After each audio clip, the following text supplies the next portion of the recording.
Halo sob, jumpa lagi dengan Menyan Elektronik. Kali ini saya kedatangan sebuah servisan HP Xiaomi Redmi Note 3 dalam keadaan tidak bisa dicas ya sob. Nah, ini sampai lemah ini baterainya. Oke, sebelumnya kita tes terlebih dahulu untuk pengecasannya. Dan ternyata betul. Ini logo pengecasannya pun tidak tampil. Indikator pengecasan juga tidak nyala. Dan kondisinya sudah bergoyang dompet ini. Oke, langsung saja kita bongkar. Ini untuk cover sama baterainya sudah saya lepas. Saya skip saja supaya tidak terlalu panjang. Selanjutnya kita buka untuk penutup mesin bagian bawah. Usahakan pelan-pelan dan berhati-hati ya sob.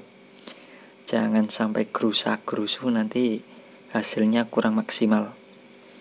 Oke, ini sudah terbuka. Dan pertama kita kasih fluk terlebih dahulu. Tujuannya supaya lebih mudah untuk pelepasan ataupun pemanasan timah yang lama. Jangan lupa untuk bagian mic kita lindungi ataupun kita tutup supaya tidak rusak terkena panas ya sob. Karena kalau mic terkena panas yang over nanti bisa rusak. Oke, langsung saja kita blower.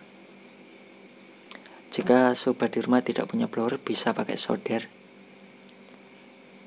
Namun harap berhati-hati karena bisa menyenggol komponen yang kecil-kecil. Nanti kena senggol lepas, jadi masalah baru nanti. Oke, setelah konektor terlepas, kita bersihkan dahulu untuk sisa-sisa timah yang ada.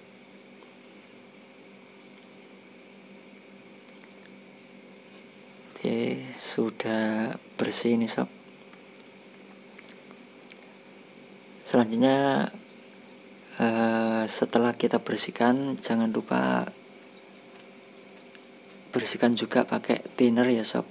Untuk bekas-bekas plugnya kita bersihkan pakai thinner. Setelah dipastikan bersih, baru kita pasang konektor yang baru. Di sini saya pakai solder, tidak pakai blower untuk pemasangan konektor yang baru.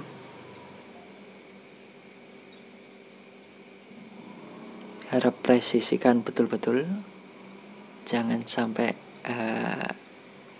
miring ataupun tidak presisi. Oke, selanjutnya untuk penyolderan bagian V-bednya.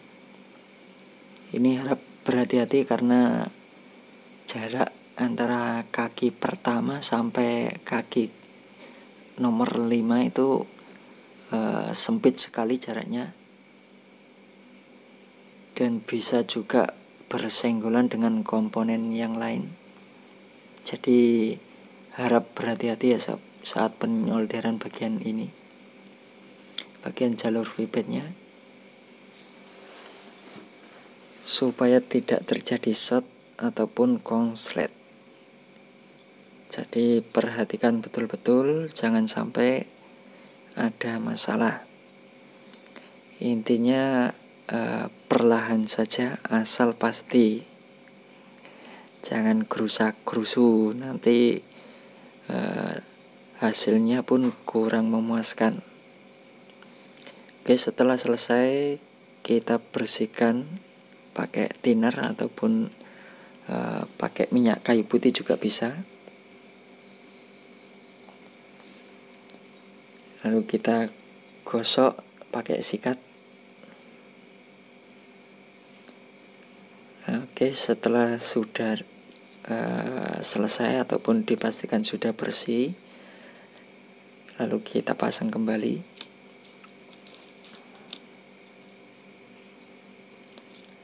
Sebelum memasang baterai, kita coba cek tegangan terlebih dahulu. Tegangan output dari konektornya. Waduh, ternyata tegangan tidak keluar ya sob. bisa dilihat dari avometer. Ini saya cek tegangan output dari konektor, ternyata tidak keluar. Ini harusnya keluar 5 volt. Ini tidak ada keluar sama sekali, ataupun hanya beberapa miliampere saja. Ini berarti ada masalah. Dan saat saya pegang di daerah atas konektor ini ada bagian yang hangat ataupun panas. Untuk itu saya akan lakukan sebuah trik sederhana dengan bantuan arbus solder. Ujung solder saya celupkan pada arbus, lalu saya dekatkan pada komponen di atas konektor cas. Ini tujuannya adalah supaya asapnya itu menempel pada komponen dan nanti bisa terlihat untuk masalahnya di mana.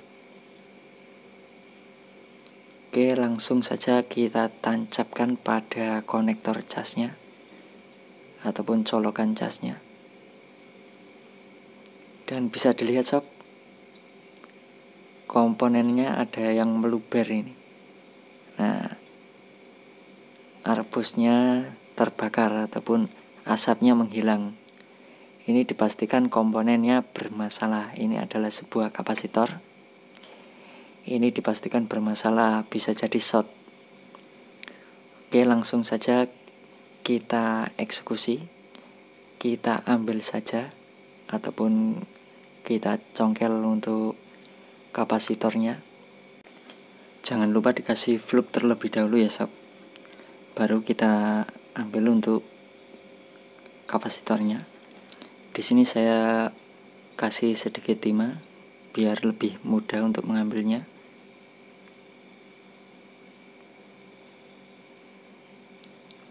Oke, sudah terambil untuk kapasitornya. Lalu kita bersihkan sisa-sisa fluknya, kita bersihkan. Kita kasih thinner, lalu kita gosok pakai sikat seperti ini. Jika dirasa sudah betul-betul bersih, jangan lupa keringkan pakai tisu ataupun pakai lap. Kalau saya biasanya pakai tisu karena bisa lebih cepat untuk menyerap sisa-sisa thinnernya.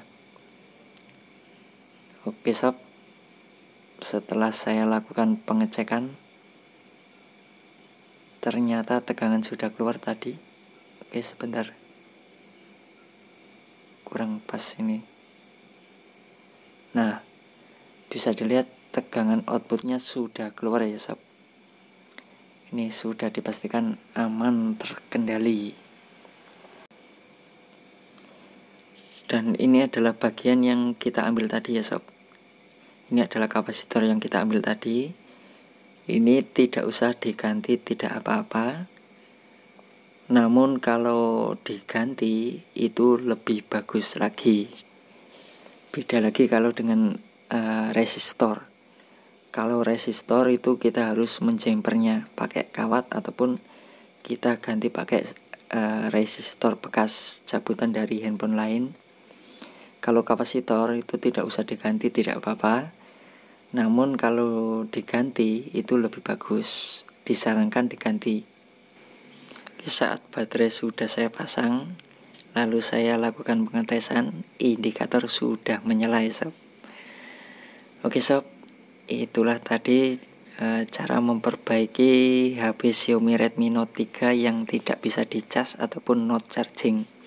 Semoga bisa menambah sedikit ilmu ataupun wawasan untuk sobat-sobat semuanya, khususnya pemula seperti saya. Sampai jumpa di tutorial selanjutnya dan semoga bermanfaat. Bye-bye.